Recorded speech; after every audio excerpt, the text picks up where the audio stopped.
Let's look at the effectiveness of this bumper design with the help of mathematics and the weighing scale.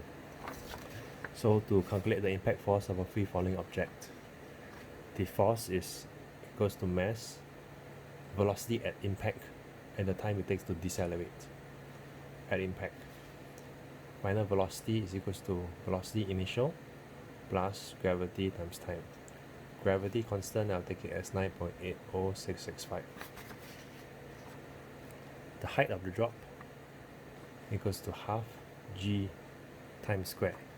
This time is required to input into this equation, this time.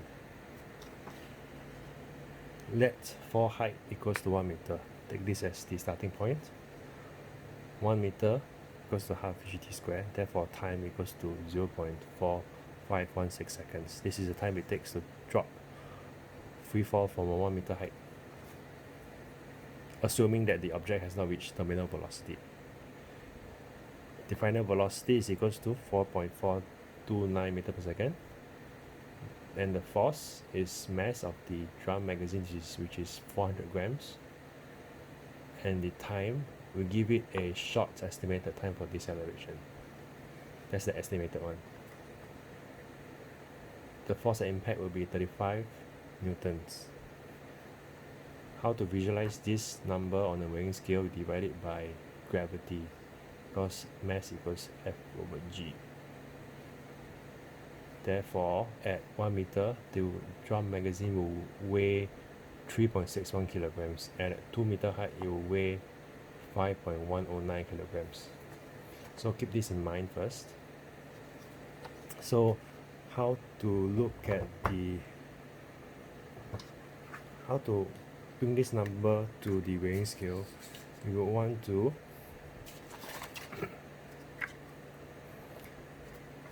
weigh the force or the weight registered on this weighing scale at max compression or at a compression level. See how much it compresses. What you want to see is that it does not compress fully until it transfers the energy directly into the frame. So what you want to see is at the resulting numbers, you want to see how much it compresses, because the limit will be reached when it's fully compressed and all the energy will be imparted into the body. So the max compression of this bumper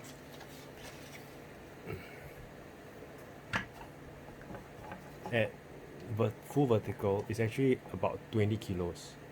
Okay, this weighing scale is only up to 15 kilos, so it will not register properly.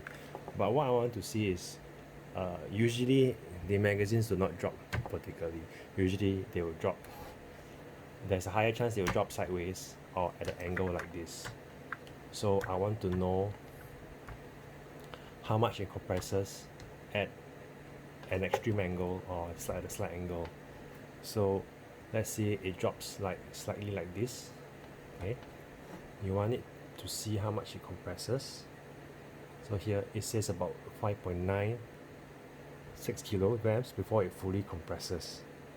Okay, here it's about the same, about 6 kilos. Here at a slight angle, it's more than that, it's 6-7 kilos.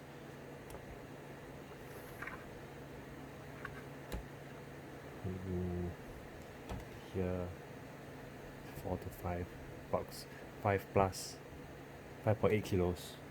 So knowing these numbers, you know that the maximum compression you can have would be about 6 kilos. That's the maximum force you can impart onto the bumper before the energy is directly transferred and no longer absorbed by the bumper anymore. Keeping in mind 6 kilos, you see that 2 meter drop, it will survive. What we just done, max compression of bumper before dead stop. vertical 20 kilos, slight angle equals 6 kilos. Therefore, the theoretical max height for drop at an angle, which is the most probable angle it drops at, will be 2.8 meters. This is the graph I drew, and the assumptions made for this the time for deceleration, and that the bumper compresses linearly. This can be verified in a slow motion video. The third one would be the yield and ultimate stress of the PETG frame is unknown. However, the areas with possible crack propagation are identified and resolved. So earlier on, these edges were at an angle, and they were all areas that crack could propagate from. So I've gone through most of the lower area, all of the lower area, to make sure that they are all curved, so that there will not be any localized stress points or singularities at the corners. Yep. So next would be dropping from height, the actual drop from height.